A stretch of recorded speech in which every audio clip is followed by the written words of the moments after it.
A new day, a new time, a fresh start. That's what we needed. Living in a big city full of smog, noisy streets, full of bustling cars and blaring horns, not to mention bad attitudes on every corner, just wasn't working out for us any longer. We had lived that life for almost 20 years, and it was time for something better. We knew that something had to be out there. My wife and I had always visited the mountains when on vacation.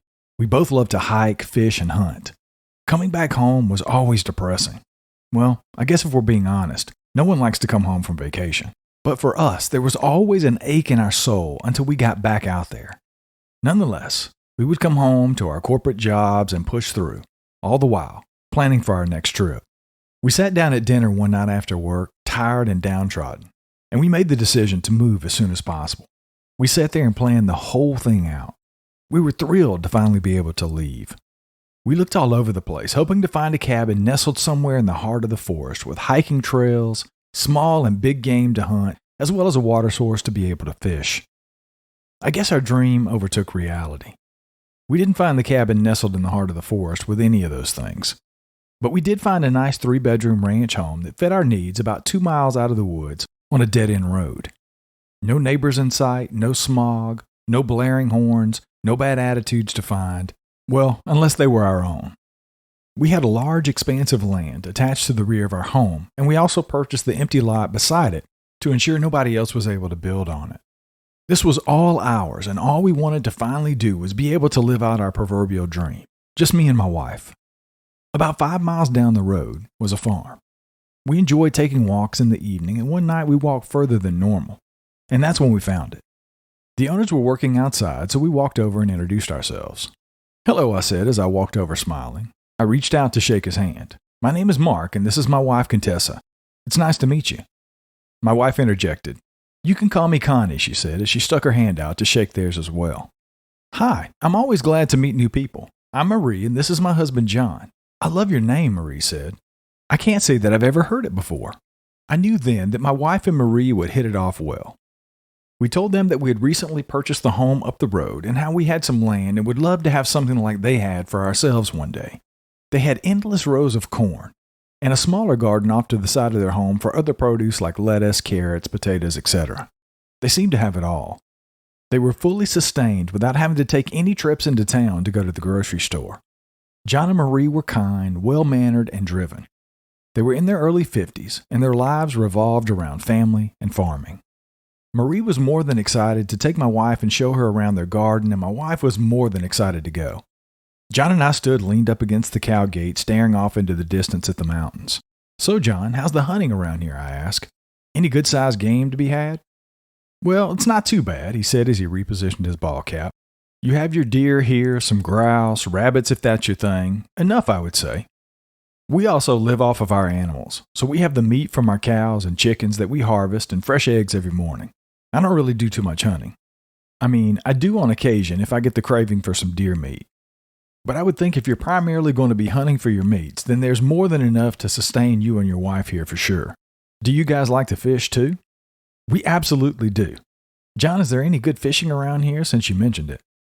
John sighed and took his hat off and turned to face me. "Well, yeah, really good fishing to be had, but you have to be careful." "Careful of what, John?" "Cliffs, rocks, terrain?" I asked, confused by how serious he suddenly became. "Is it safe to traverse?" He chuckled. "I wish that were all it was, friend." Just then, Marie came walking back over with Connie, changing the mood and the conversation altogether. "What were you guys over here all serious about?" Marie asked. "Just guy stuff, honey," John said as he leaned over and kissed her on the cheek. "Just guy stuff." I was still curious about what John was talking about, but didn't want to push the envelope. We had just met, and I didn't want to overstep my bounds, seeing as how he could turn out to be a great friend and his wife a great friend to mine. So we finished our pleasantries upon leaving and walked home before it got dark. Connie was childlike as she talked about everything Marie had shared with her. I was happy to see her smiling again, finally. This was my wife. This is who I married, not the woman I lived with in the city. Peace had absolutely found her again, and I couldn't be more glad. I was puzzled, though, about what John was talking about, so I decided that night after I showered that we would go out the next day and take a look around. We woke up around 6 that morning, had coffee and breakfast, and geared up to go hiking in the woods. "This is going to be great," Connie exclaimed. "It feels like it's been so long since we've been able to do this." I looked over at her and smiled. "Want to know the best part? We can do this anytime we want. We are no longer tied down to schedules, a clock, or any of that." We walked along for a while, taking everything in. The trees seemed so tall here and the brush was so thick. The terrain wasn't bad. It was a little bit rocky, but easily passable for hiking. The hunting will be interesting, though, with everything so grown up. Anything could hide in there and you wouldn't be able to see it at all. "We will definitely need a tree stand if we're going to see anything small," I told Connie. She had stopped to take a drink of her water and wipe the sweat from her face. "Yeah, I was thinking the same thing. I think we need to find a good tree for that while we're out here scouting." We stood there for a while just listening to the sounds of the forest. Birds were singing, but off in the distance away, twigs began to snap and crack. Connie and I unholstered our weapons. This was new territory for us, so we had no idea what to expect. Could that be a deer? Or a bear? It sounded heavy enough to be either. We crouched down and began slowly walking forward, doing our best to be as quiet as possible. As we approached where the sound was coming from, we were met with a tall, thick bramble of bush. We couldn't see through it. All we could tell was color. It was brown, and it appeared to be on the larger side. "I bet that's a bear," Connie whispered. "I would agree," I said, just based off the color and the sizable steps it was taking. If this thing decided to charge us, we certainly didn't have a weapon with us big enough to take down a bear, so we slowly retreated backwards the way we came. A bear is something there just wasn't protection for. That wasn't something we'd even thought about, honestly. John hadn't mentioned seeing any bears out there. Maybe that's what he meant when he said the fishing is good, but we should be careful. Connie and I made it out of the brush, walked all the way around and then back down to ensure we were far enough away so the bear couldn't smell us any longer. That's when we saw it. A small river at the base of the hill we had just tracked down. "Mark this in your GPS," Connie told me. "We didn't bring our poles, but I bet there's a great amount of fish in here. We can always come back later and go fishing." I stood there watching the water run over the rocks, elated to be there and happy this was our home. We suddenly heard those heavy footfalls again. Connie whipped her head around trying to tell its direction. I pulled out my weapon, ready to fire just in case. If it charged us, I could at least injure whatever it was. And just then, a horrible stench filled the air.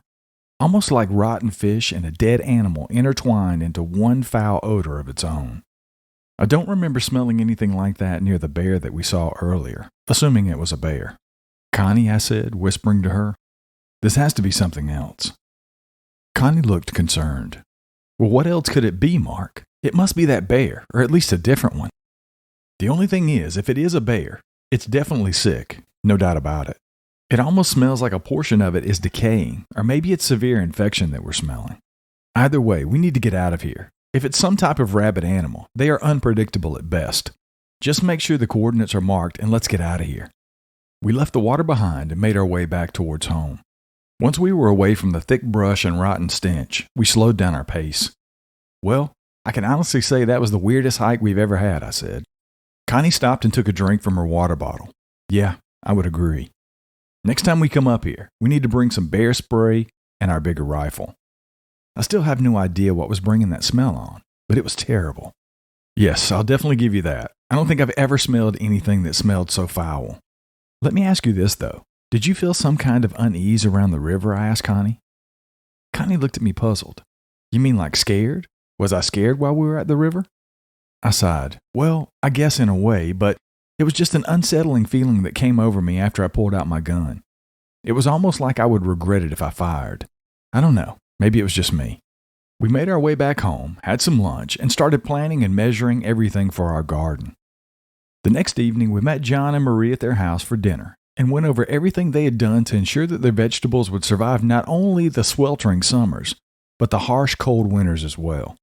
Little did I know, John owned all that land surrounding his home as far as the eye could see. Over dessert, we talked about that weird day we had had when we went scouting the land.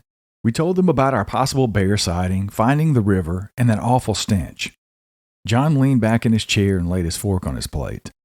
"Smell?" he asked. "You smelled something?" "Yeah," I said. "It was almost like the partial decay mixed with rotten fish." "Do you think it was just the smell of all the fish that were there in the water?" Marie asked. "No, ma'am," Connie spoke up. "This wasn't a normal fish smell. We fished for over a decade, and I can assure you that it wasn't just coming from the fish that were swimming. This was almost like leaving a fish that you'd just cleaned laying on a table in sweltering heat for a few days. It was foul. John cut his eyes at Marie, who instantly looked down at the pie on her plate. You know what I think it was? John said to Marie. Marie rolled her eyes at John. Me and Connie felt awkward at that moment. I know what you think it was, John, but I'm telling you, that doesn't even exist. Not here, not anywhere, Marie said while she was wiping her mouth. But I saw it with my own eyes, Marie, John said sternly.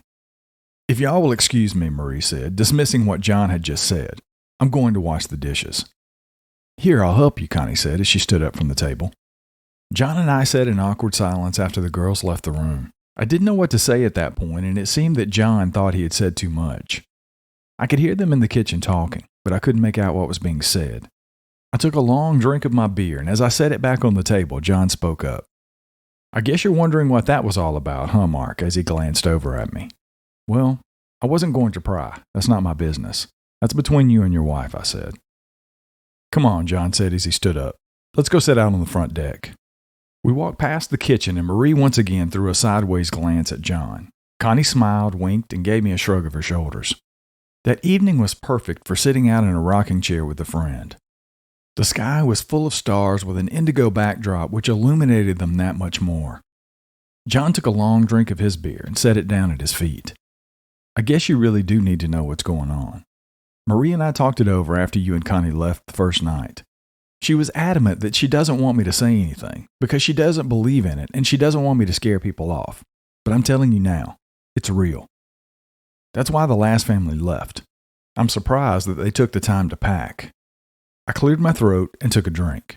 What exists or doesn't exist, and I'm assuming scared off the last family that lived in the home we're in now, that has Marie ready to smack you silly in there. John was quiet for a moment. He almost looked like he was searching for the right words to say. He finally looked over at me and said something I would have never thought. Dogman, Mark. There's a dogman that lives in these woods. It's on our property up the road as well as on yours. I've seen it several times. The family that used to live in the home that's on your property were being terrorized. It would take its claws and drag them down the side of the house every night. Did you see the fresh paint out there, Mark? That's why it's there. They had to fix it up before they could sell it. The man used to go hunting with me when I would decide to go, and that's when we saw it, and that's when he and I put two and two together about what was going on at their house. Marie wants to slap me silly because she doesn't believe me. She thinks that family moving was because I filled their head with nonsense and scared them off. I sat back in my chair and slowly started rocking. A dogman, huh? I said. Well, I have to say, I've never heard that one before. I grew up hearing all kinds of folk tales from my dad and my grandpa. I heard all about Bigfoot, Nessie, the Jersey Devil, you name it. But Dogman? Yeah, that's a new one for me. My grandpa did tell me a story once about when he was out hunting and he had two Bigfoot flanking him. He said there was one on either side of him, and they were almost escorting him out of the woods. Do you believe him, Mark? John asked. Well, sure, I believe him. Who doesn't believe stories that their grandpa tells them? I went out every summer I was there, looking for them all over the property, trying to find them or have an experience of my own. I mean, it never happened, but I still believed him. He told me that sometimes these types of things only show themselves to the people who want to see them, not to everyone. I just figured they didn't want me to see them for whatever reason. Well, John began, if that's the case, I really wish this thing didn't want me to see it. Have you ever had any incidents here at your home, John? He shook his head no as he took the last drink of his beer. Not one. I don't know why this thing was hell-bent on terrorizing them and not us. I'm glad it didn't, or hasn't, but there has to be some correlation, you know? Have you ever compared yours and Marie's life to theirs? Like, is there something they had that you and Marie didn't at the time that may have been bringing it in? Well, no. I mean, they had a dog, a few small children, and some chickens. But we have cows and chickens too, John said. The dog and the small children, I said. That could be it. I can't be too sure about this dogman, so to speak, because I know nothing of it or its habits. But let's speak hypothetically here and compare it to what I've been told about Bigfoot. Okay, let's hear it. I'm all ears, John said as he turned to face me. John could be quite intimidating at times, and this was certainly one of those times, so I was hoping I would make sense with what I was about to say. So my grandpa told me several stories. He said that female Bigfoot were drawn in by the playing and laughter of children. He said that it was because their chemical makeup is so close to ours, which leads me to believe that maybe a toddler Bigfoot sounds the same as our human children. Now, the males, like all males do, have that territorial gene. That goes for any other mammal they feel causes competition or who they feel would move into their terrain or they felt threatened by. What if by chance that's what happened to that family? John sat silent and just looked at me. I guess that could have been the case.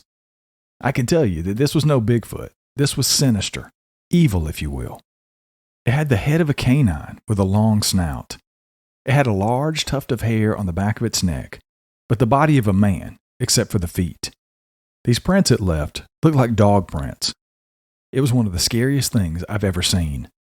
Maybe this thing felt threatened. Maybe that's why it attacked the family's home every night. Maybe this dogman didn't like the dog or the children, or maybe both. It's really hard to say if this dogman is what me and Connie saw, but we'll just have to be on our toes more than normal out there, I said.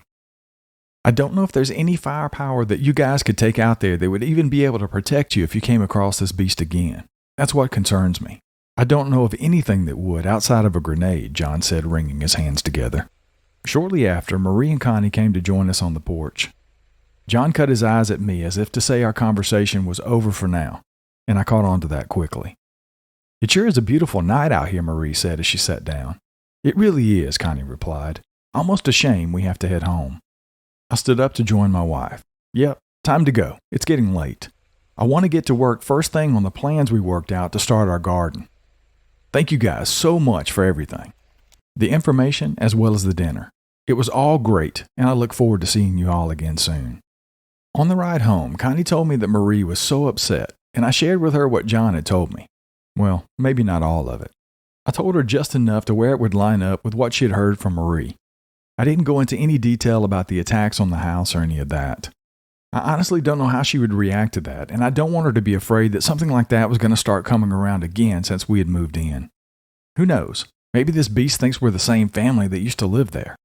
We were almost back to the house, and something large darted out in front of the car. I swerved to miss it, and I just did. But it was a close call. What in the world was that, Mark? Connie yelled. Was that bear? I hoped it was, but it ran so fast in front of us, it was just a blur, a large, furry blur. Our hearts were racing when we got home, and we were both a little hesitant to get out of the car. I was thankful that I'd put the motion sensor light up because it was our only source of light that separated us from the dark woods that surrounded our home. Listen, honey, I want you to sit here in the car, lock the doors, and don't move. I'm going to have a look around and then open up the house. When I signal you, I want you to run as fast as you can inside, understand? I sternly asked her. I grabbed my large halogen flashlight and got out. It lit up the area as bright as day. I didn't see anything around the car or in the front of the house. My heart was pounding as I walked around the sides of the house and into the backyard. We had so much land back there, and whatever that was could be anywhere. Everything that John and I had talked about was ringing in my ears, and it was causing me to panic even more. What if that thing that ran in front of the car was a dogman? Just then, I heard Connie blaring the horn, and I ran as fast as I could to get back to the front of the house. I shone my light all over, but I didn't see anything. I ran to the car, grabbed Connie, and we both ran in as fast as our legs would take us. I saw it, Mark, and I don't think it was a bear. It was big and tall, and it looked like a werewolf. But I know they don't exist. Werewolves are only in the movies. So what was that in the woods? Connie asked frantically. I was afraid it would be a dogman, and based on her description and compared to what John had told me, that's exactly what it sounded like. I was in a position at that moment that I knew I had no choice but to tell Connie the remainder of mine and John's conversation. I know that you said Marie was upset, and no doubt she's afraid that she's going to lose us as friends and neighbors because of what John told me. Marie said these things don't exist, but you know by personal experience that they do. The family that lived here before us were terrorized by what you saw in the woods. John said that he and the guy who lived here before saw it a couple of times when they were out hunting. Marie thinks otherwise. She thinks John scared them off with the tall tales. But that wasn't the case. Connie was silent, and I knew her mind must have been spinning by what I'd just told her. I couldn't do or say anything that might make it make sense to her. Unfortunately, this was something that she would have to process the best way she could. Are you saying that we're in danger then, Mark? She asked. Will this, what did you call it, Dogman, do the same thing to us? I honestly couldn't tell you with any certainty, Connie. All I know is that we can't let it push us out like it did the family before us. This is our home, and we've worked too hard to finally get here. We are going to do everything we planned before we saw this thing. John said that he and Marie hadn't experienced anything negative. No attacks on their animals, no damage to their home, none of what the other family did. I saw the anxiety in her face lessen a little after a while. I wonder why, though, Mark. Why this poor family and nothing for John and Marie? That doesn't make any sense to me. I told her how the previous family's living situation could have played a major role in the thing's behavior. I watched her completely calm down at that point, almost like it clicked with her. I could only assume that she was thinking that we may be fine since we have no children, dogs, or farm animals right now. One thing is for sure, Mark, she said with determination in her voice. You're right. This thing will not chase us away from our home. I won't let it. We are hunters. We have killed very large animals over the years, and you and I can take this Dogman down before I let it take our home. I'd never really seen this side of her before. It was a different kind of grit and tension in her voice. She was in the mindset that this was war. I was very proud of her for taking on that attitude and not wanting to pack up and leave out of fear. She's never been a fearful person, but this Dogman was straight out of a nightmare. Seeing it at night with its body sticking out of the trees made it worse. Its eyes glowed with an amber color, from what Connie had said. She said it stood on 2 feet, staring at her in the car, its mouth wide open, and she could see its large teeth. I laid in bed that night replaying what she said. A werewolf. I couldn't even believe that that type of thing existed. Where had it come from? Is it the only one? Are there even more in our woods? There must be. We can't all be experiencing just one single Dogman. The next morning, we woke up early and set out to get to the plans that we had drawn up the night before. She and I both kept a watchful eye out for one another. Do we take a chance on getting animals at this point? Connie asked me as we looked over the blueprint and the place that we had laid out for our chickens. We are going to do everything we have always planned. All we have to do is build up everything a little bit further and a little bit heavier to keep these things out. We just beef up our normal precautions. That's all. I am not letting this stop us from doing anything we've talked about.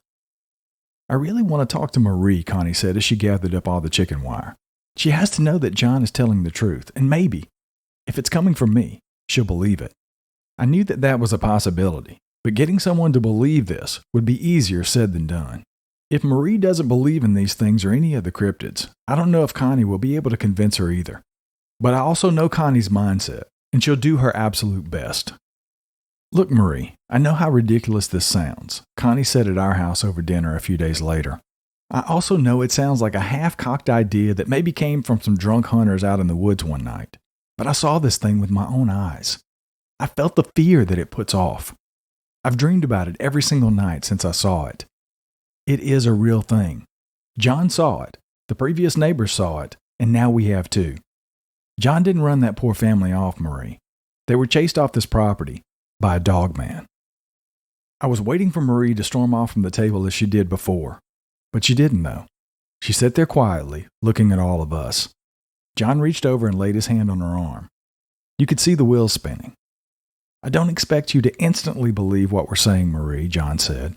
I know that would be impossible and also unfair to you, so all I'm asking you is to try to take into consideration, coming from me, and now our new friends. Marie still wasn't saying anything. I felt bad for her. I really did.